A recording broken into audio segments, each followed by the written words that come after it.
Bayanlar baylar, sevgili çocuklar, merhabalar. Kokpitten Kaptanınız konuşuyor efendim, kanalıma hoş geldiniz. İsmim Aykut Bayırlı.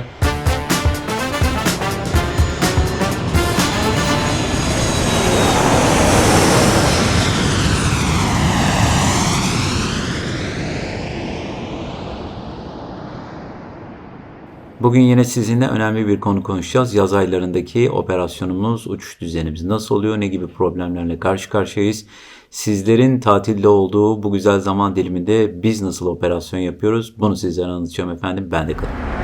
Evet efendim, yaz aylarındaki operasyonumuzla ilgili konuşacağız. Bugün size yaz operasyonunun bizim için neden zor olduğunu açıklamaya çalışacağım. 5 tane ana madde söyleyeceğim bizim için çok büyük problem yaratan ve bunları sizlere detaylandırmaya çalışacağım. Evet, ilk olarak havalandırma bizim için çok problem. Havalandırmadan kastım ne? Yaz aylarında havalar çok sıcak biliyorsunuz.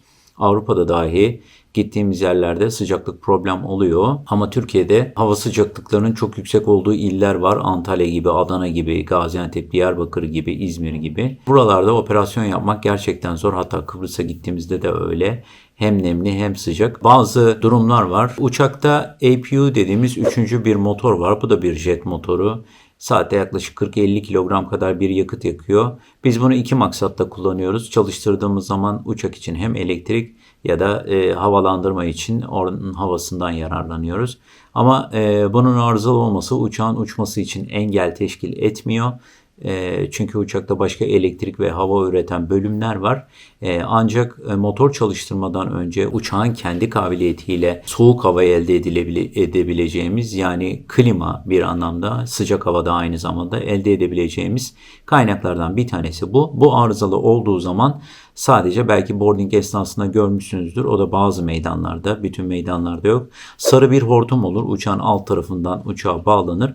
Dış kaynaktan uçağın içerisine hava aktarılır. Eğer bu varsa sorun yok. Bu yoksa problemli. Ama APU'muz çalışıyor bile olsa bu APU'yu her yerde kullanabileceğimiz anlamına gelmiyor. Özellikle Avrupa'nın gelişmiş ülkelerinde APU'nun kullanılması için bazı kısıtlamalar var.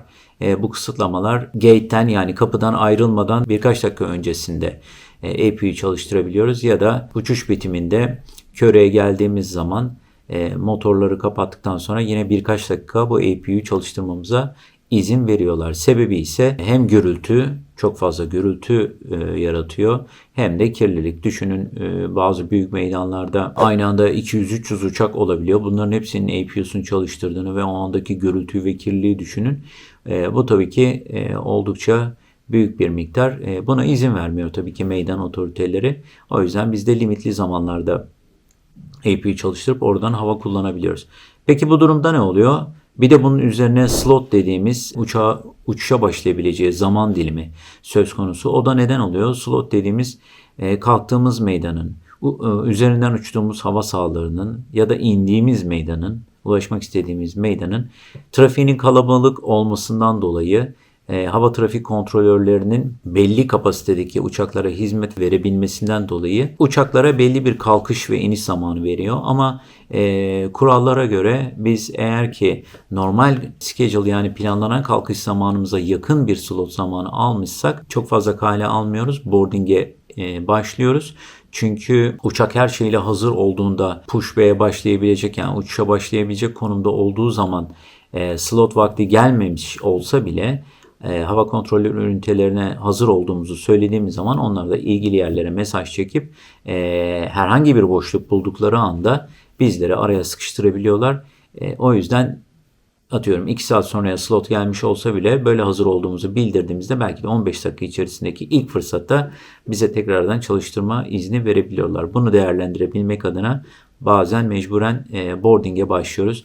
İşte bazı arkadaşlar hep diyorlar, madem bu kadar bekleyecektik neden o zaman boarding yapıldı? Salonda bekleseydik, çayımızı kahvemizi içseydik diye. İşte sebebi bu.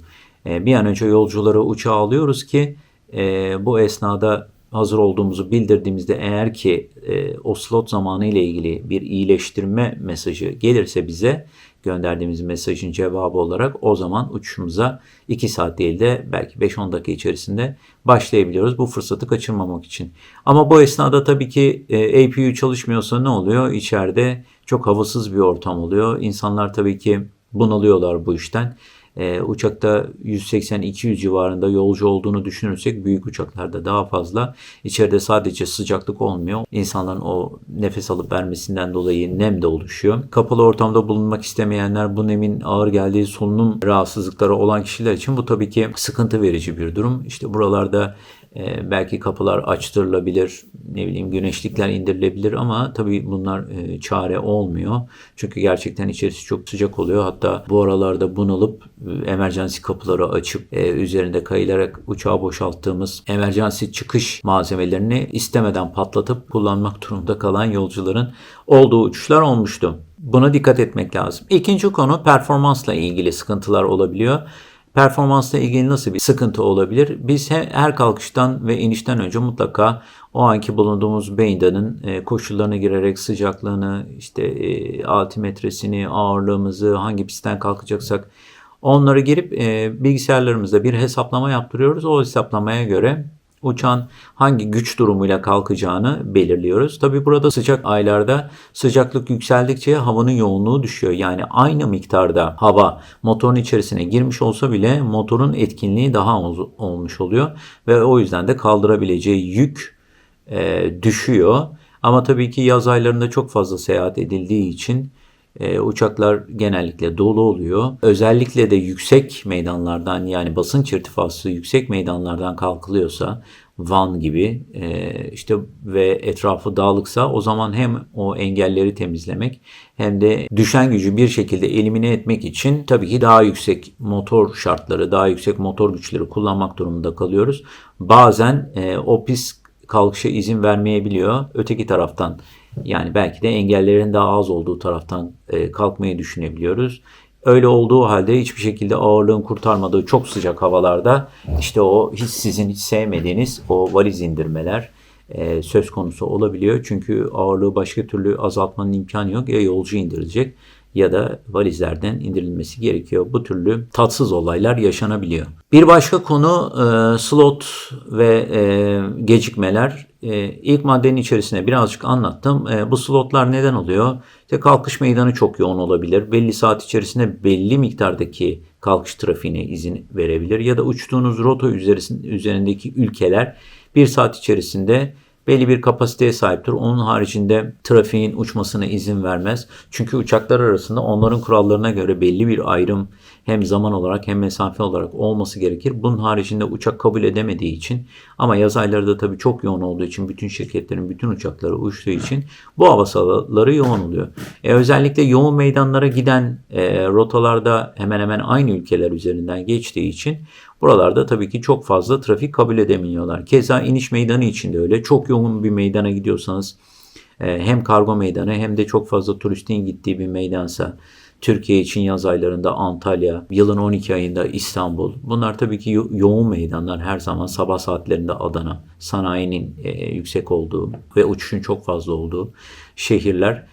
Bu şekilde buralarda slotlar olabiliyor. İşte bu kurallara uyabilmek için mecburen o saatler bekleniyor. Ama tabii ki ilk maddede anlattığım gibi hazır olduğumuz mesajını gönderebilmek için biz mutlaka boarding'e başlıyoruz. Yolcuları içeriye alıyoruz. Eğer ki durumda bir iyileşme olmazsa işte o zaman yolcularla beraber içeride uzun bir miktar beklemek durumunda kalabiliyoruz. Bu tabii ki çok büyük problemlere sebep olabiliyor. Bir de tabii meydanlarda grevlerin olduğu dönemler olabiliyor. Bunlar da genelde yaz aylarında oluyor. Çünkü insanlar seslerini duyurmak istiyorlar. Tabii ki uçuşların en yoğun olduğu zamanlar yaz ayları. Buralarda yapılan grevler çok daha etkili oluyor. O yüzden bir de gittiğimiz yerde grev varsa zaten personel yetersiz olduğu için gecikmeler çok daha fazla oluyor. Bu da tabii ki bizim hiç uğraşmak istemediğimiz, sizin de temasta olmak istemediğiniz bir konu. Bir başka konu da hava. Özellikle nehirlerin, göllerin, denizlerin, kısacası suyun olduğu yerlerde yaz aylarında sıcak hava ısındıkça yükseliyor. Yükseliş esnasında doyma noktasına ulaştığı bir yerlerde artık o su buharı olarak bir teşekkül oluşturuyor. Bunlar tabii ki çok yükselir, katmanlı bulutlar olursa bunlar CV dediğimiz cumulonimbus bulutlar oluyor ki en tehlikeli bulutlar, içleri tamamıyla dolu, işte yıldırım, Ondan sonra yağmur, dolu, her türlü aktiviteyle karşılaşabileceğimiz. Eğer öyle olmasa bile o türlü bulutların içerisine girdiğimiz zaman özellikle son yaklaşmada ciddi bir türbülans oluyor. Bir anda uçağın altından vurup süzülüş hattının üstünde kalmasını sağlıyor. Bu da istediğimiz bir durum değil. Tabii ki pilotlar için birazcık eğlenceli bir konu olabilir. Çünkü uçağı o durumda uçurmak biraz zor. Kabiliyete, beceriye, tecrübeye kalmış bir şey. O durumda ne yapıyoruz? Tabii ki hattı yakalamak için işte burnu ez, gazı birazcık daha kes. Ama tabii ki o şartlar geçtikten sonra bu sefer o güç şartları bizi hatta tutmaya yetmediği için uçak bu sefer uçması gereken yaklaşma hattının altında kalıyor. Tekrardan gaz ekle, uçağın burnunu topla derken o denge pozisyonu bozuluyor. Bizim için tabii sürekli böyle bu hareketi yaptıra yaptıra uçak dengesiz bir şekilde yaklaşıyor. Siz arkada bu yaklaşmadan rahatsız olabilirsiniz. Bizim için de stabil yaklaşma dediğimiz kriterleri sağlayamayabiliriz. Bu durumda pas geçme söz konusu olabilir. O yüzden sizler adına çok istenecek bir durum değil. Bizim için bazen eğlenceli olabiliyor böyle havalarda uçmak ama tabii ki fazlası bizim için de stres yaratan bir durum. Bu türlü hava aktiviteleri çok uzun süreli olmuyor yaz aylarında. 20 dakika, yarım saat civarlarında falan oluyor. Ama tabii ki bunlar pist üzerinden geçtiği zaman yağmur, yoğun bir şekilde yağmur bırakabiliyor. O işte yağmur bıraktığı zaman pist koşulları bizim için değişiyor. Islak pist olmuş oluyor. Oradaki o su birikintisinin temizlenmiş olması ya da dağılmış olması gerekiyor. Aksi takdirde inişte frenleri etkiliyor. O tekerleklerin altında bir su birikintisi oluştuğu zaman frenlerle beraber tekerin o suyun üzerinde kaymasını ve frenlerin tamamen etkisiz hale gelmesini sağlıyor. Tabii ki bunun için uçakta anti-skid dediğimiz sistemler var. Bunları anlattım daha önce. Ama bizim için iniş mesafesi çok önemli. İniş mesafesinin yetmemesine sebep oluyor. Hele ki bir de yan rüzgarı varsa ıslak pistlerde yan rüzgar limitimiz daha da düşüyor.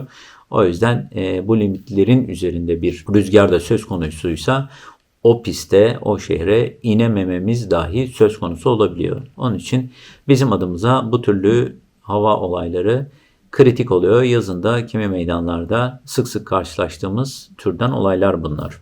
Son madde olarak da frenlerin soğumasını düşünebiliriz. Biliyorsunuz daha önceki videolarımda da açıkladım. Son yaklaşmada yaklaşık 60-65 tonla özellikle yaz aylarında uçak dolu olduğu zaman bu orta ölçekli uçaklar 60-65 ton, 70 ton civarında bir ağırlıkla ve saatte 300 kilometre hızlara varan bir hızla inişe geliyor. Tabii ki bu büyük bir kinetik enerji. Bunun öldürülmesi uçağın tamamen sıfır sürate gelene kadar bir şekilde bir yerlerde absorbe edilmesi gerekiyor. Bunun da en çok absorbe edildiği yer, sönümlendiği yer frenler tabii ki. Frenler normal araba frenleri mantığıyla çalışıyor. Diskler var. Tekerlekleri işte sıkıyor ve dönmesini yavaşlatıyor. Ama tabii ki bu arada oradaki o bütün kinetik enerji ısıya çevrilmiş oluyor. Isı tabii ki çok fazla artarsa yangına dahi sebep olabilir. Biz onları tabii inişte gene performans hesaplamalarında kendi tabletlerimizde hesaplıyoruz. Hangi fren kademelerini kullanmamız lazım? Onların bizim için 1, 2, 3 şeklinde kademeleri var. Onları ağırlığa ve indiğimiz meydanın deniz seviyesinden yüksekliğine, sıcaklığına, o anki ağırlığımıza ve rüzgar durumuna, pistin durumuna göre girdikten sonra bilgisayarın bize vermiş olduğu hesaplamaya göre her iki pilotun da mutabık kalacağı, hemfikir olacağı bir frenleme sistemiyle iniyoruz. Ama tabii ki burada önemli olan indikten sonra kuru pistlerde reverse'leri mutlaka kullanıyoruz bütün inişlerde. Kuru pistlerde reverse'ler her ne kadar iniş mesafesinin azaltılmasına etkili olmuyorsa da ıslak pistlerde oldukça etkili. Ama bir şekilde frenlerin soğumasına yardımcı oluyor. Neden? Çünkü reverse thrust'ları kullandığımız zaman yani o motorun ortasından böyle ikiye bölünüyormuş gibi açılan kapak sayesinde ön tarafa akan hava dolayısıyla frenlere daha az yük binmiş oluyor.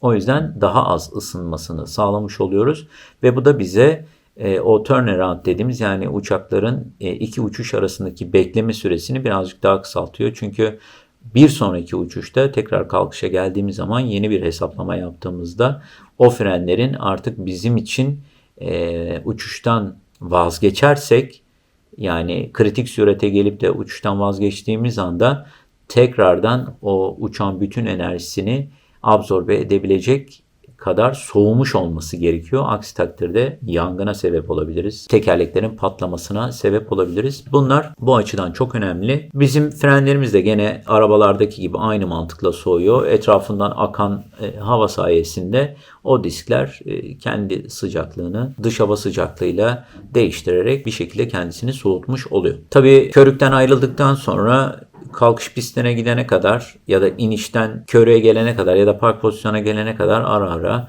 fren yapıyoruz.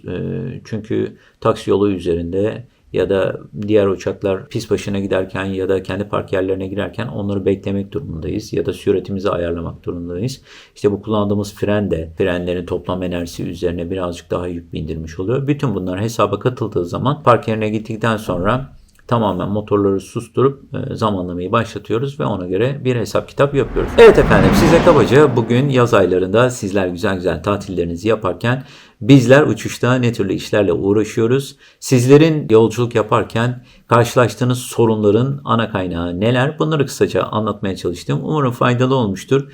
Umarım bundan sonra kabinde beklerken çok fazla sinir olmazsınız. Pilotun ve kabin arkadaşlarında yapacaklarının belli bir yere kadar sınırlı olduğunu, çünkü bizler de kurallara uymak durumundayız ve hazır olduğumuzu bildirdiğimizde hava trafik kontrol ünitelerinin artık kabiliyetine veya insafına kalmış bir şey oluyor birçok şey. Elimizden geleni yapıyoruz. Sizleri mutlu, huzurlu, sevdiklerinize ulaştırabilmek için bunu bilmenizi istedim. Her zamanki gibi her nerede yaşıyor ve yaşatılıyorsanız hoşça ve mutlu kalın. Tabii bir de bende kalın. Kendinize çok iyi bakın efendim. Bir başka videoda görüşmek üzere. Bay bay.